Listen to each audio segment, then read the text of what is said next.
Hi all. I'm gonna wait for some folks to join us, so we'll get started around 6:35 p.m. Thank you so much.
Okay, it is 6:35 p.m.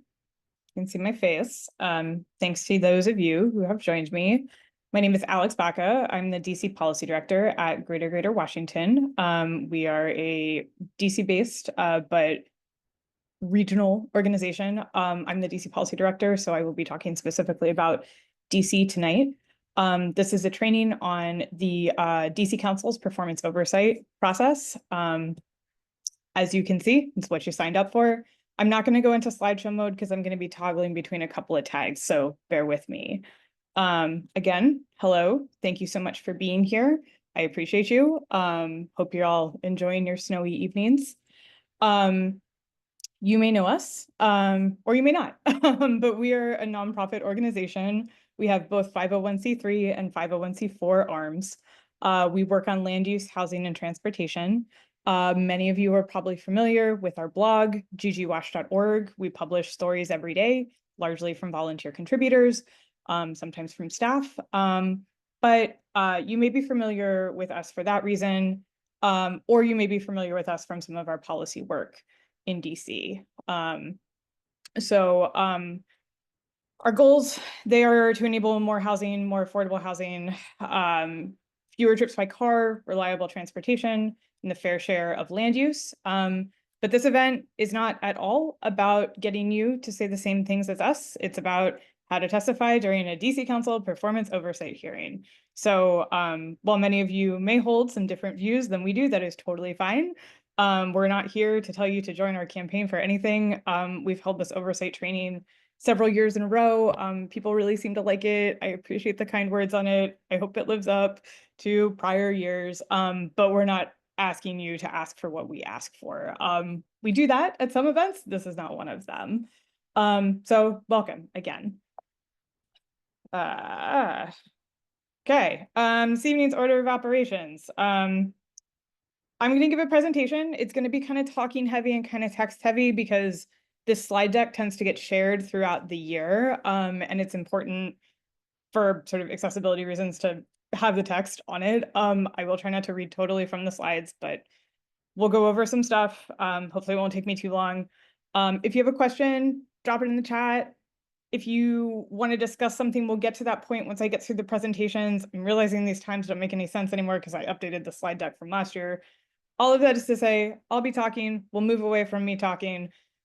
Just some technical notes. This is set up as a Zoom call, not a webinar. That is intentional. It makes it a lot easier for me to talk to you. At the same time, I am the only GGWash staffer on this call right now.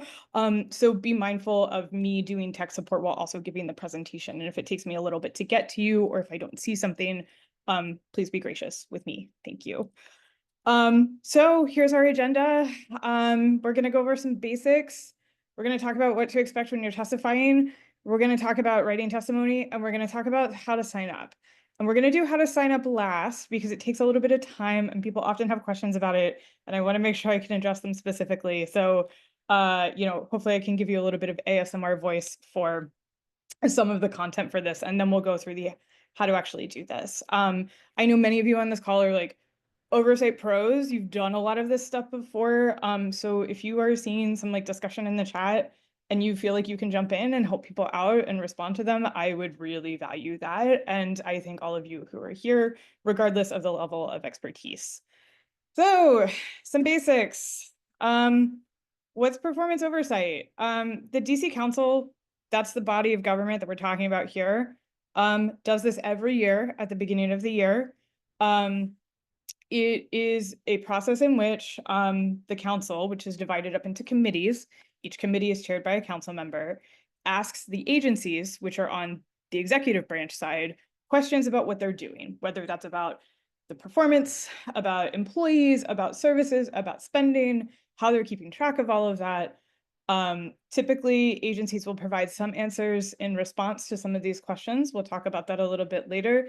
But in general, the way this works is that there's a council member sitting up on the dais. There's a government witness on the other side, and they're answering questions about how their agency is performing. There's also a public participation component to this, usually before the government witness speaks, where the public, that's you, can come and say what you think about how agencies are doing their jobs.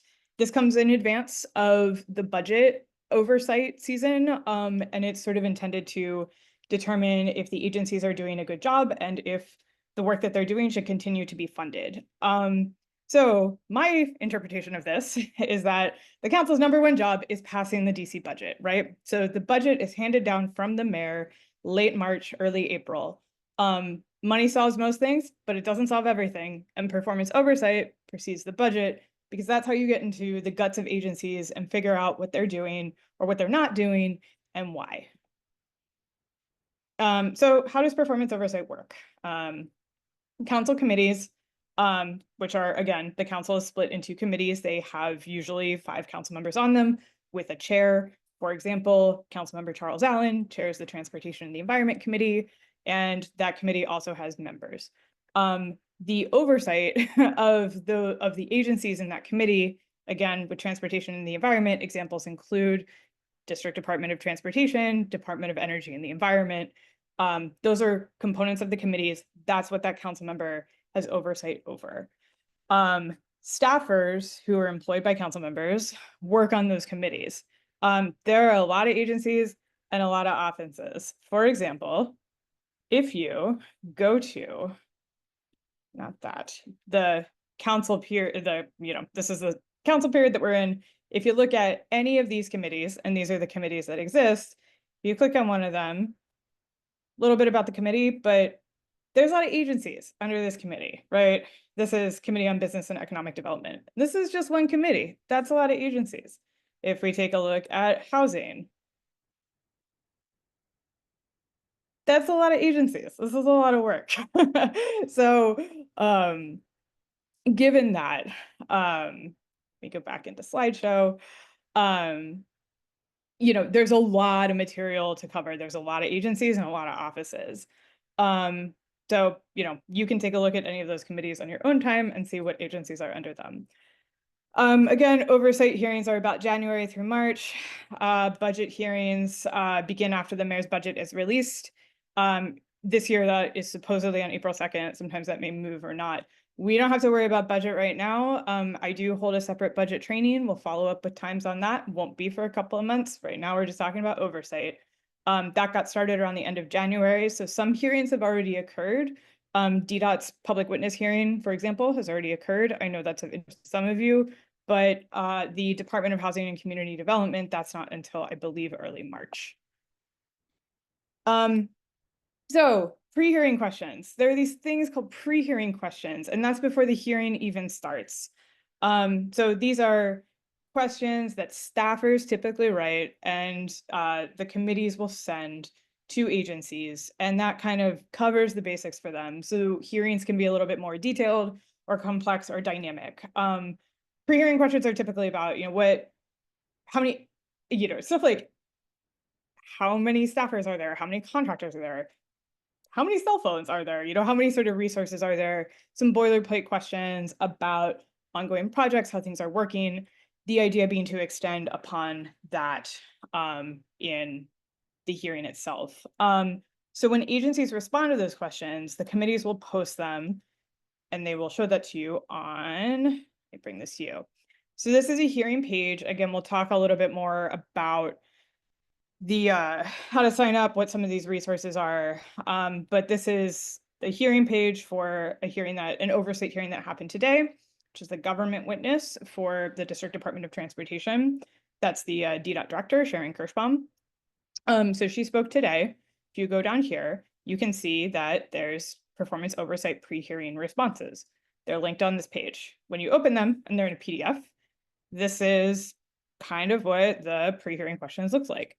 So again, stuff about organization and staffing. And as you can tell, this is a long document, takes a lot of reading.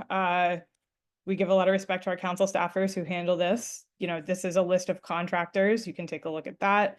And then once you go down a little bit further, this is when you start seeing how the committee and the committee staff are asking questions and how the agency is answering this. So I just scrolled to this randomly. This is about kind of the paving budget and what the state of local streets are like with potholes and stuff like that.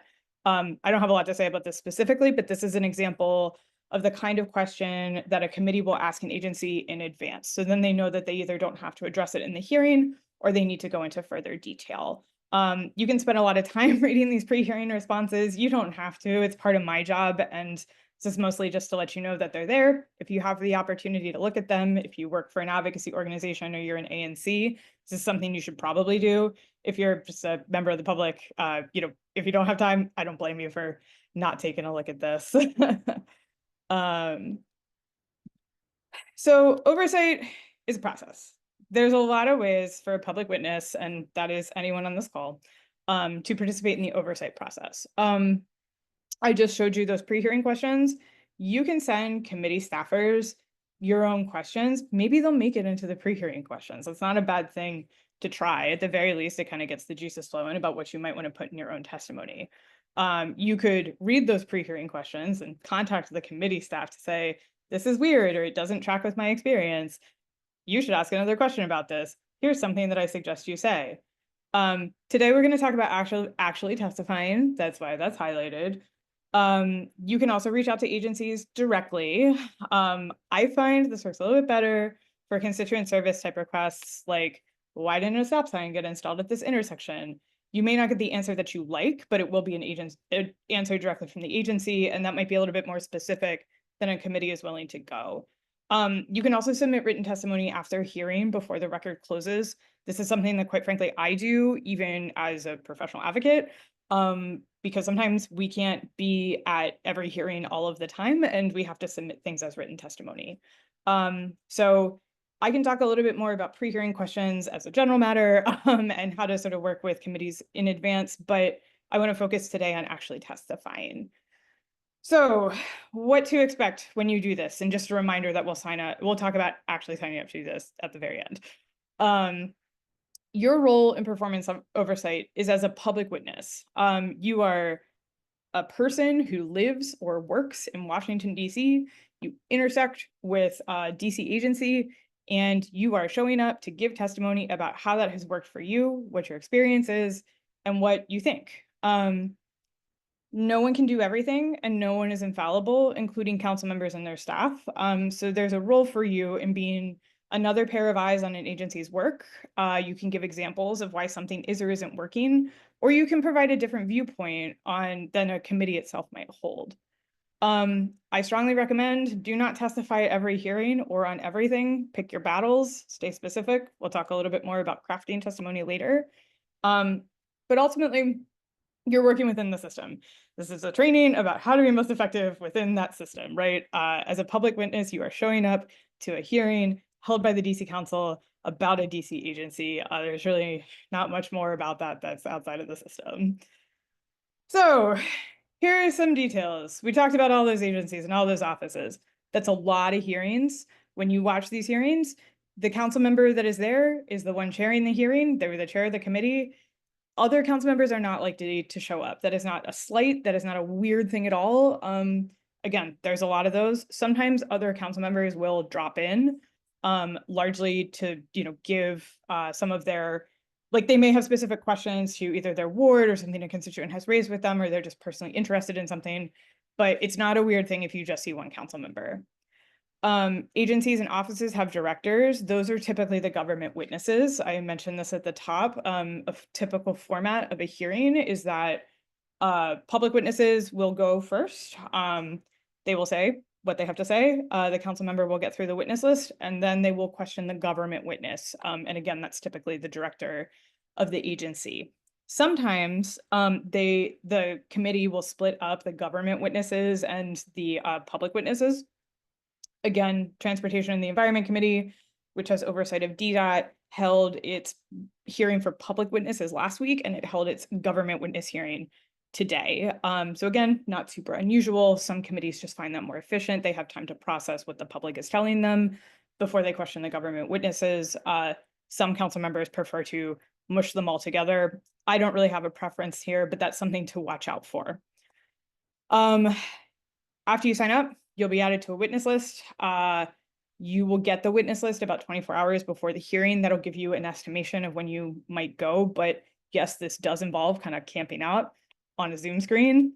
I'm sorry about that. That is kind of how it goes. Some committees will give approximate times when your panel will be called, because typically witnesses are split into panels, kind of groups of 8 to 10 people. You'll see your place in line on the witness list. If you can't make it, email the committee. They'll be emailing you because you signed up, so you email them back. And if you can't make it, you can't make it, and that's okay. But yeah, there is some level of camping out and waiting for your time to be called, such as the tax of participating in public hearings. You do need to submit your written testimony in advance of the hearing. I try to do 24 hours ahead, but sometimes I end up submitting it morning of. It's good practice. You can testify without submitting written testimony. I strongly recommend it. It's kind of a courtesy to the council member hosting the hearing. And you can always, go longer in your written testimony and sort of say what you need to say when you are talking, so you can play that to your advantage. Some council members like to follow written testimony while witnesses are speaking. This is very true of Council Chairman Phil Mendelson, who chairs the Committee of the Whole. Other council members are a little bit more relaxed about that and are okay with not seeing written testimony. I do try to do that just as a courtesy. Council members will typically ask questions of the first few panels, and they'll kind of drop off from doing so after that. Everybody gets fatigued. If you're asked a question by a council member, you can answer to the best of your ability. You can also just say you don't know how to answer. It's okay. You're a public witness. You're not an expert, unless you are an expert, in which case, say what you want to say, but it's not a bad thing to say that you don't know. All committees are different. You can kind of think of all 13 or 12 at this moment council members of running 12 different little offices within the council. The committees all behave differently. I know this is really frustrating, but records close at different durations after hearings. There's usually a lag time after a hearing in which you can submit your testimony. Sometimes that is a week, sometimes that is 2 weeks. The best thing to do is just check with the committee directly, and we can talk about how to do that shortly. It's frustrating. It frustrates me. It's like that. So into writing testimony. What makes for good testimony? We're going to go through it. My number one piece of advice is keeping it short. I'm going to say this a million times. You're going to be tired of hearing it. Choose your fighter. It's an exercise. It's coming up. Be clear in your examples and direct in your asks, and lower your expectations. And we'll talk a little bit about content, how to ask questions, what is good testimony, and some examples. I cannot emphasize this enough. Keep your testimony short. It's okay. Generally, public witnesses have 3 minutes to testify, and public witnesses representing an organization have 5. ANC commissioners also usually have 5. Sometimes I've seen committees give 4 minutes, or give everybody 4 minutes. All of that is to say, I work for an organization. As a result, I am often given 5 minutes. I try to keep my testimony to 3 minutes or less. I promise you, you can say what you need to say in 3 minutes or less. And council members usually value that, especially ones that are getting through some really long witness lists. They may have more time to ask more expansive questions if you keep your testimony short. I will say, sometimes people will invent an organization to get 5 minutes. This is rude. Please don't do it. Council members and staff know you're doing it. They judge you. Say what you need to say. Go long in your written testimony, but keep it short. You also don't need to say sort of like who you are or where you work, unless that's super germane to what you're testifying about. It's not really necessary to go through the platitudes. You're testifying as a district resident, and that is more than enough to speak up at a public hearing. Again, get to the point, just say your name and affiliation. You don't need to preamble and thank all the council members individually for being there. You can say thank you, but they kind of mostly get it. If you want to go long, again, I recommend going long in your written testimony and adding a bunch of footnotes and adding a bunch of photos. I've certainly done that, but when you're speaking, keep it short. Choose your fighter. I put this together a couple of years ago. It's really silly. I don't know if it makes any sense. I hope it's useful for you. I've broken down the sort of typologies of testifying into 3 of them. The first one is supporter. I suspect a lot of you on this call are supporters. You like something, you want to see more of it, or you support something and you want it to be better. So you have constructive criticism. Support's really underrated. Members and agencies rarely hear things that are working well, and they more frequently hear opposition to what they are doing than they hear support for it. So it's really important to show up and say, yes, I'm into this. This agency should do more of this. That's almost as valuable as just identifying flaws, which I know that we're all very comfortable doing, especially for agencies that we really have a bone to pick with. But don't underestimate the positivity, not positivity, but the value of saying this is working really well and I want to see improvements to it. That's the way that you keep programs around. I find that to be very valuable. You might be a tone setter. You might have something on your mind. You don't know what the solution is, but you want the government to know about it. This is where telling a compelling story is really valuable. You might want to identify a problem that can activate the council to use its own expertise and its own power to implement the solution. You don't know what that solution is, that's okay. But the government should know about an issue that you have. And that's a great place to be as a tone setter. Maybe you're a government knower. You know a lot about the agency you're testifying on, and you have really specific questions. Those of us who are paid advocates on this call, we kind of fit into this bucket. But I know a lot of you have definitely read some pre-hearing questions. I know you've looked at a government's org chart. I know you have some extensive experience with this, and you are absolutely a government knower. So by the time you get here, you kind of need to be pretty super professional. That's where keeping your testimony tight is your friend, and identifying things that are really specific that you want a committee to address with an agency. This is my cat. He doesn't really know anything. He's in here for some like comic relief because I've been talking for a while. So be clear in your examples and direct in your asks. As you notice, I have emphasized keep your testimony as short as possible. But if you're a government knower, again, you've probably read this pre-hearing questions. Ask questions that of your own, ask committees, to ask agencies questions, just put more stuff out there. Your job is kind of, I wouldn't say secondarily staffing the committee, but you could kind of think about it as if you're just doing the committee a real solid because you have knowledge about what you care about and what you're working on, and you want to see them advance that. If you're a tone setter, give an example. It's much easier to convey this information if you have a concrete example of an agency didn't get you something on time. Maybe you have a bunch of 311 requests that weren't fulfilled, or you found them to be insufficient. Attach screenshots of those in your written testimony. The clearer you can be in your example, sort of the closer the committee can get to solving it, and the better they can work with the agency to make that happen. If you're a supporter, give an example of something that's working well, or say you're in favor of something that might be perceived as unpopular and why you support it. I know we have some divided opinions for sure on, for example, DDOT's new traffic safety investigation process. This is something where, even if you support TSIs but don't support the process, explaining why that is and suggest some improvements, or saying this is working super well and the agency should apply that framework to more stuff.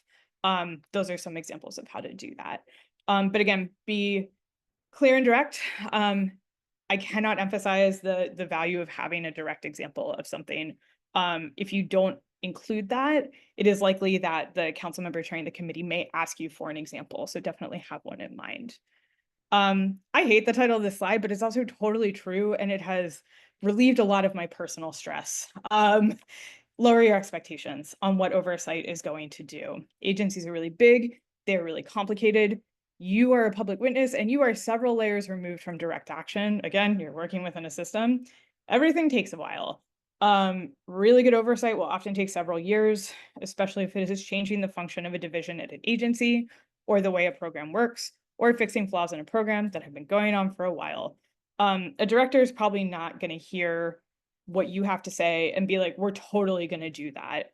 They are rarely able to speak with that much confidence about a new program in an oversight hearing anyway. That's okay. That's how it works. On the flip side, this is why you should testify.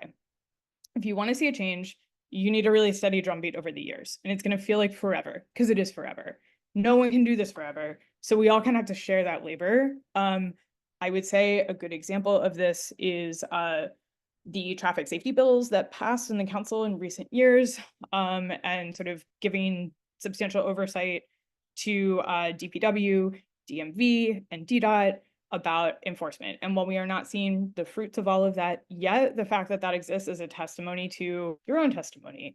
Again, it's not perfect. It takes a long time. The outcome is not exactly what you're going to want, but this is how change happens within our legislative branch. So I made that sound super fun. I'm going to tell you how to do it and make your testimony good. We'll talk about signing up, and then we'll get to some questions. Lines of inquiry.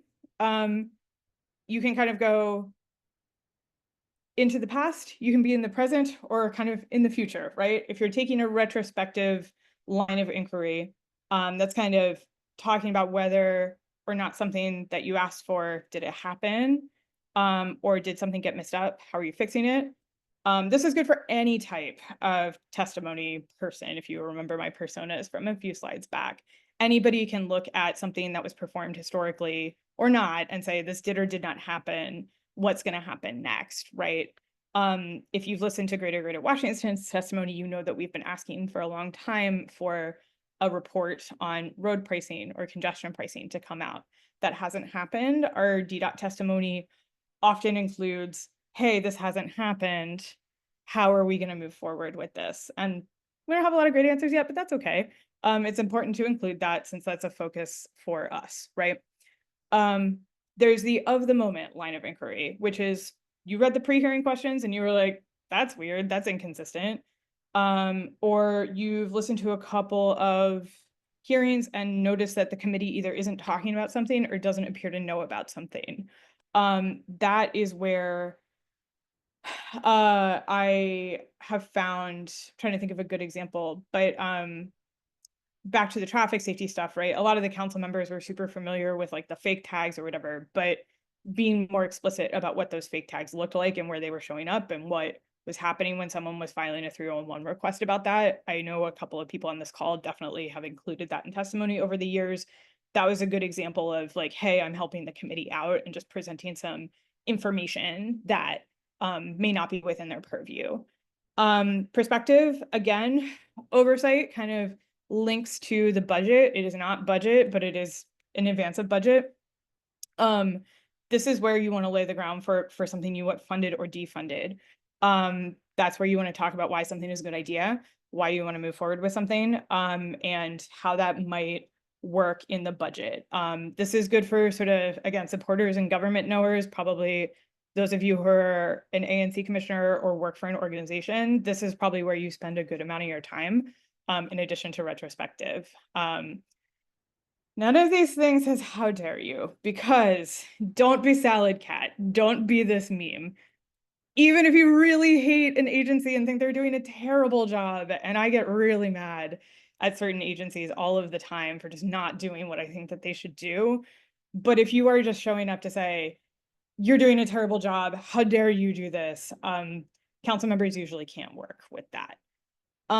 So what makes for good testimony is, this is going to sound really in the weeds, but I think a lot of us who are paying attention to things in the district do this innately, right? So examining the relationships between parts of an agency and what's happening under the director. This is something that, again, I think of the ANC commissioners on here, you probably see some gaps and disconnects between like what directors of agencies say and what is actually happening in practice.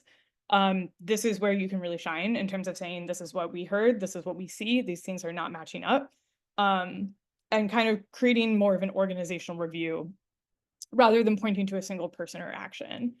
You know, you will kind of know it when you see it. You'll feel good about your testimony. I feel really good when a council member asks a government witness a version of a question that I proposed.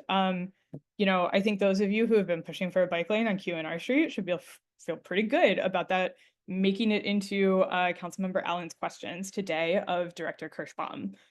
Whether or not you agree on that, that's a good example of enough awareness raising around an issue that has turned into a question of the agency. Again, this is one of the benefits of being specific and providing specific examples, and kind of going beyond the obvious questions. Some examples, these are recycled questions from last year, but I think they still hold up. You know, this is a sort of, how many, what does something need? How many booting and towing crews have we had in the past, and how many do we have now? Getting the agency to state that in a public setting can be really, really valuable. DDOT, I actually heard Councilmember Felder use a version of this today. I'm not taking credit for it. I think he did great on his own, but what is the process by which DDOT selects and prioritizes bike lane projects? That's something that's really great to hear a director say on the record. And these are sort of concrete questions that are more about how the agency does its job, right? Which is ultimately what the point of oversight is. So we have come to the how to actually sign up part, which I do save for last. I know a lot of people need to know how to do this. The way you do this is through the district's hearing management system. So if you go to, be helpful if I had this up on my screen. You can just Google DC Council Hearing Management System. Go to LIMS, dccouncil.gov, hearings, and then you can see a calendar of the hearings. If you want to do calendar view, that's a little bit easier. You're going to be looking for what you want to do. For example, I am going to testify on the Office of Planning and the Office of Zoning. So I'll back up in a second, but the place that appears is in this selection. So you'll go to see hearing details, register to testify. This is where you can submit your written testimony. And when pre-hearing questions appear, they'll be on this page. They're not there yet because the agency hasn't gotten them back yet. It can be sometimes kind of onerous to go through this whole calendar and find what you're looking for. So the best place to always have the performance and oversight budget schedule is on the council's homepage, dccouncil.gov. Scroll all the way down. This is the very bottom, performance oversight and budget schedules. Go to learn more. This brings you to this PDF. You can scroll through here. If there's any changes, they will be on this page. This gets published like republished every Tuesday with any changes. Sometimes there's a lag with the calendar. And honestly, you can just Control F for I can spell, and that's not helpful. But oh great, my example didn't work. There we go. Okay, there we go. So you can use the search function to find this on this PDF, which is kind of the most stable place for this.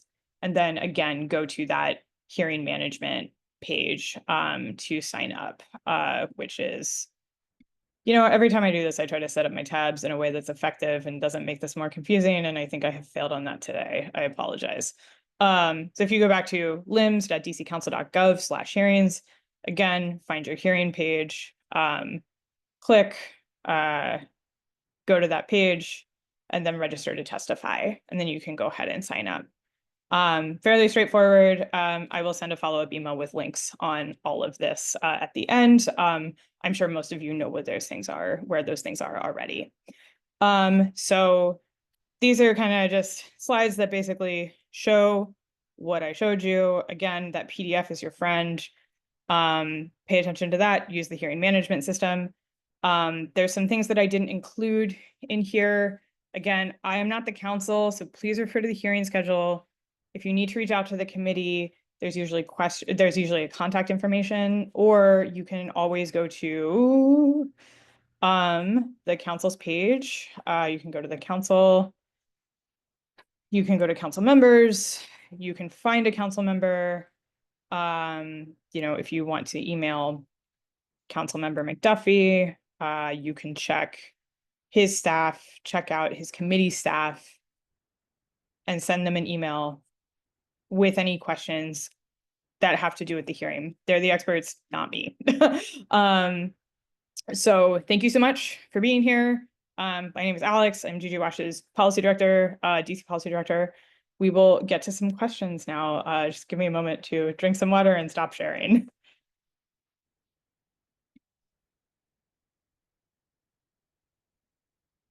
Okay. Some quick answers. Yes, you will get the slides after the training. I will circulate them. Many thanks. Let's see. Jeremy, yes, you have a day job that prevents you from being able to testify live and in person. It is impactful. In-person testimony gets read. That's what council staff have to do. It may not feel like it has as big of an impact, but I would say, especially post-COVID, that's changed quite a bit. That sort of written testimony has moved up to equal weight as in-person testimony, and like sometimes you can't make it, and that's okay. So that just may be it's fine. And I think if you also want to send an email to the committee and just let them know that you'd love to be there in person, but you can't be because of your job, that makes a ton of sense. But there's been a shift in that, I would say, over the past decade or so. And I have been glad to see that because just not everybody can be there during the day. And I'm not even sure that like holding meetings at night would totally change that. Someone is going to be constrained on time. So yeah, definitely recommend submitting stuff to the record in writing, being as thorough and specific as you can. Sometimes I've seen, and feel free for those of you who are ANCs on this call to weigh in, like how this has worked with your own commissions, is that just like if someone is actually able to give something on behalf of the commission, like, and they're available, they're the one who kind of like takes the responsibility for that, which is not ideal, but you can share some of that responsibility among your fellow commissioners if this is testimony from the commission, not just you as an ANC, which, Jeremy, I know you're chair, which is awesome. And sometimes that weight might fall on you, but that's a responsibility that you can often share. So let's see. Kyle, okay. Testimony over a minor DPR issue, some longstanding broken equipment. Conscientious that the goal in this is more of a continuing to be a squeaky wheel versus identifying structural improvements or broader oversight goals. What's the most effective way to raise these more parochial community issues? Are there still effective questions to ask? Should you just focus on laying out the problems? I think your suggested questions in here are all good. You should totally include them. Definitely lay out the problem. Take some photos, document like all the times you've tried to do something about this, anything that you have that is like specific information that you can share. It's okay if it's super parochial. Like I would say that there is a sort of systemic challenge, right, to, getting things repaired. And that's something that shouldn't really be an issue. But if it is, that is indicative of probably like how is the agency processing through in one request? How are they getting work orders out? Who is completing this? It is a DPR staffer? Is it a contractor? If it's a contractor or even a staffer, what are their key performance indices? Like, how is the agency ensuring that this doesn't happen again, right? So there's always something that seems like a micro issue that is connected to something broader. I think you sort of fully handled this within your question for sure. Thank you guys for all the kind words. Let's see. No, Pete, it's not a dumb question. If you submitted it last week and it's still not posted to the website, it may just mean that it just didn't get posted yet. Email the committee and ask them why it's not posted and get the glory of your testimony being posted. I think these are some of the big ones. Does anybody else have anything that I can talk about?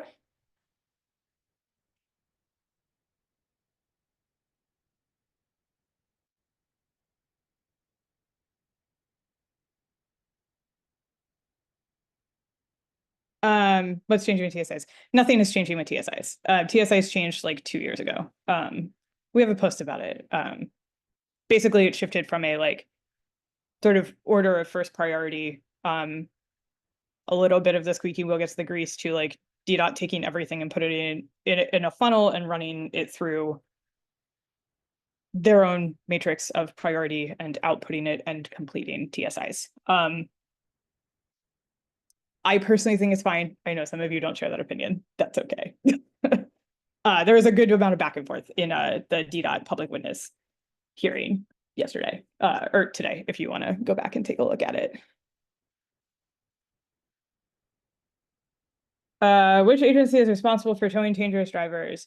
DPW, Department of Public Works, which was public witnesses for that were today. So the record should be open for another week or two if you would like to submit something and ask them what is up.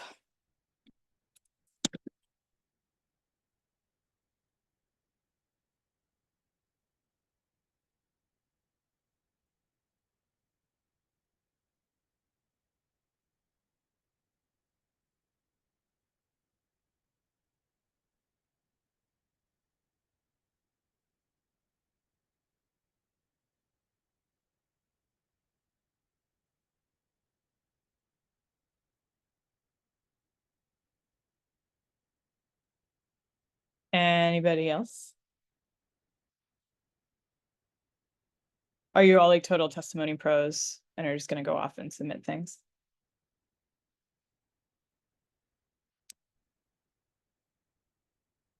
Okay. That was a record 45 minutes. Does anyone, what are you testifying to OPOZ? Hi, Joe. Thank you for your question. We will be talking about the comprehensive plan rewrite. For those of you who have followed GGWash's work, it has been, we've focused a lot on land use, mostly through the comprehensive plan amendments.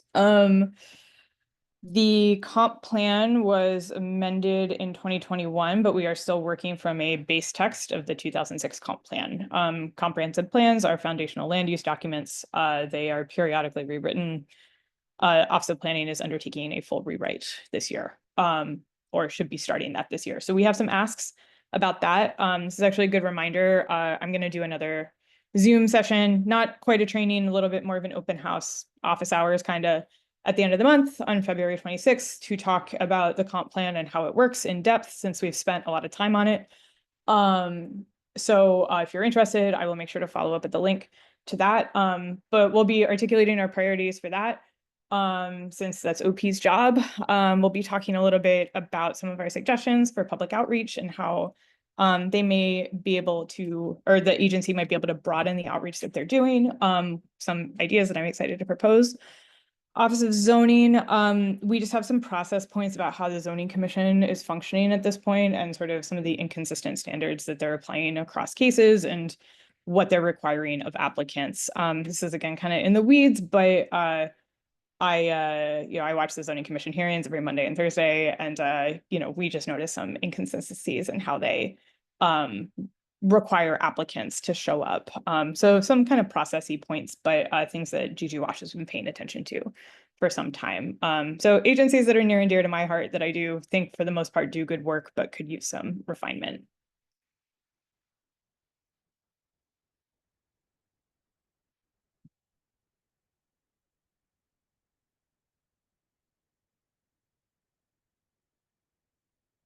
Thank you, Brian. Anything else? Anything else I can answer? Anything that anybody wants to workshop?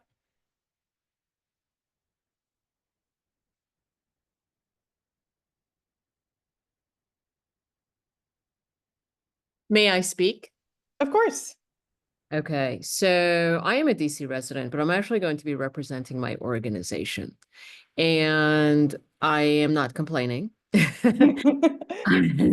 I'm advocating for something that I think is pretty good that has been dared in the city. And my organization is basically rolling out that good thing, but it's sort of like, okay, this is a great idea and we're actualizing an idea. So how are you going to embed this idea operationally, right?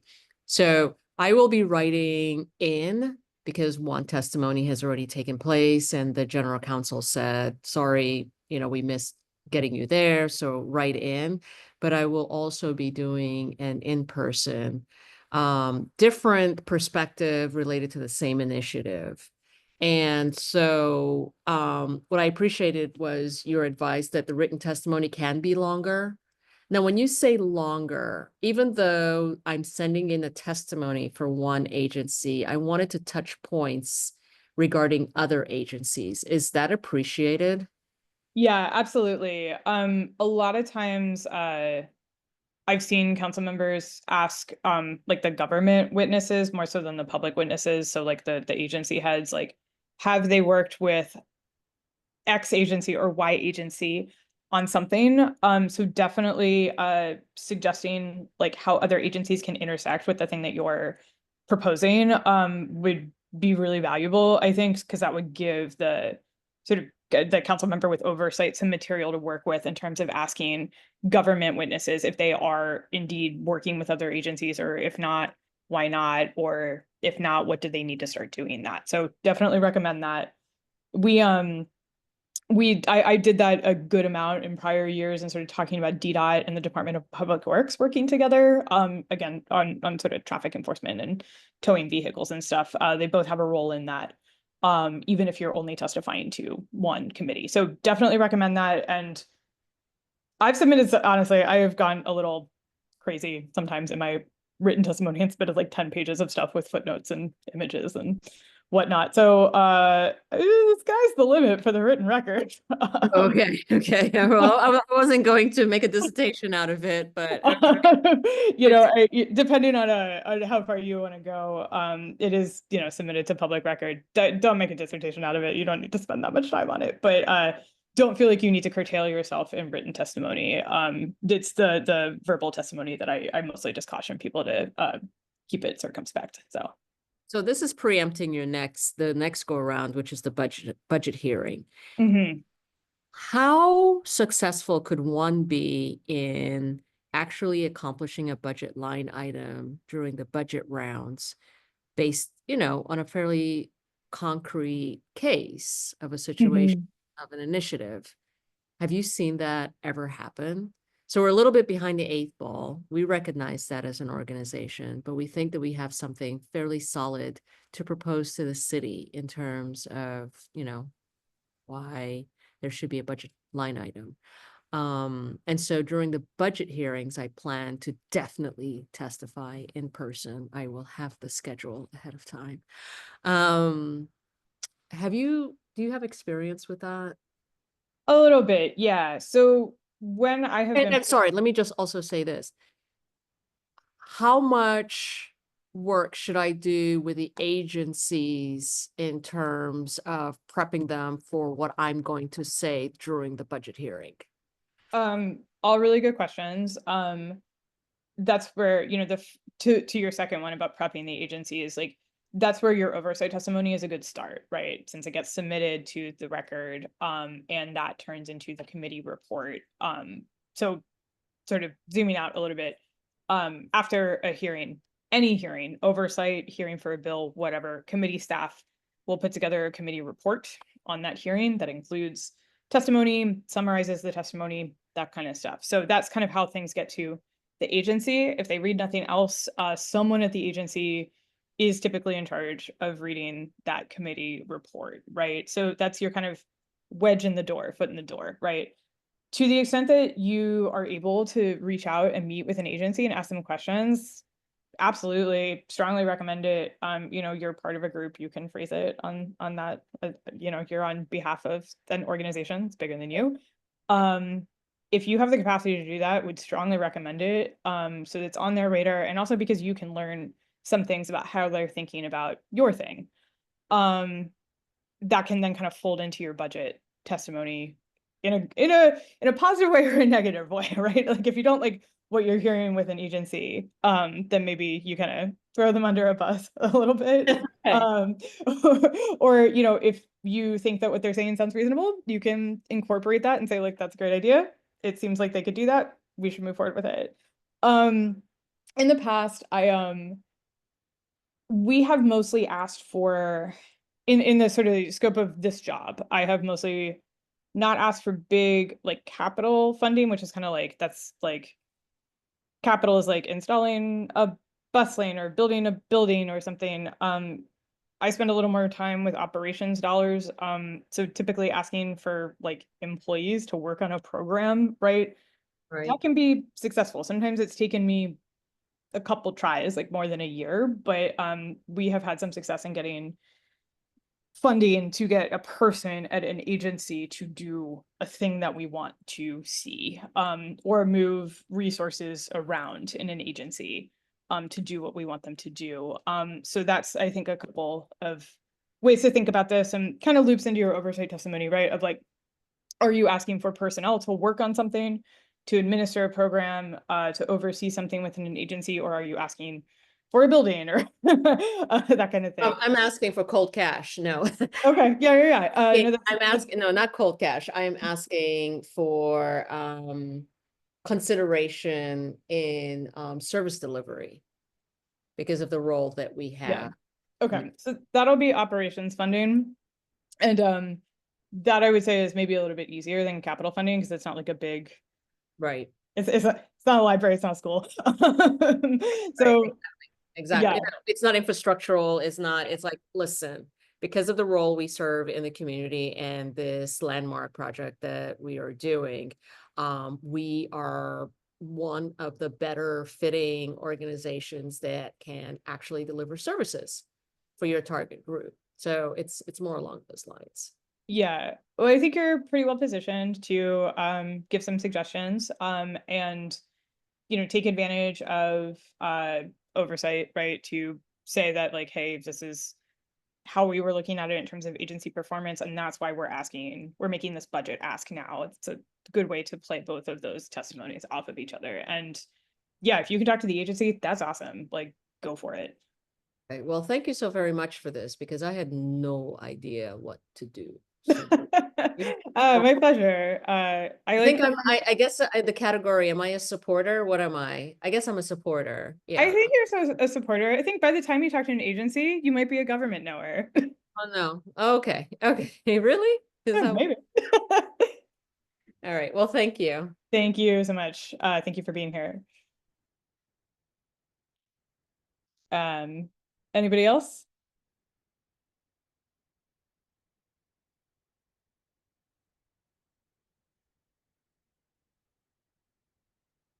Ooh. When will the slides be posted? I can share the slides with you now. Let's see. Anyone who has the link can look at these. I should have just sent this to everyone. There you go. It's Google Doc. It's view only. If you have any questions, follow up with me. The recording will probably take me through tomorrow to get uploaded and stuff, but I'll send an email to everyone who is registered for this. And you can always email me if you have questions. If you want me to take a look at your testimony, I'm happy to. I'll be testifying on a couple things coming up. I talked about Office of Planning and Office of Zoning. We'll also be doing Department of Housing and Community Development, which is in early March. And I myself am working on written testimony for the Committee on Business and Economic Development. So I too submit my own written testimony. But feel free to reach out if you have any questions. We'll do something similar for budget. I hope this was useful. I know the personas are a little goofy, but I hope they help. I myself slide between all of them from time to time, depending on if I'm doing something on behalf of GGWash or as a resident. So definitely a movable typology. Cool. If anyone wants to drop anything in the chat, I'll probably sit on here for a couple more minutes. I'm not just talking to myself, but then I'll wrap it up for the evening. So I'm gonna go off video, wait for a few moments. If anybody else has anything, that's awesome. If not, I will circulate the recording. You all have got the slides, and I look forward to talking to you soon.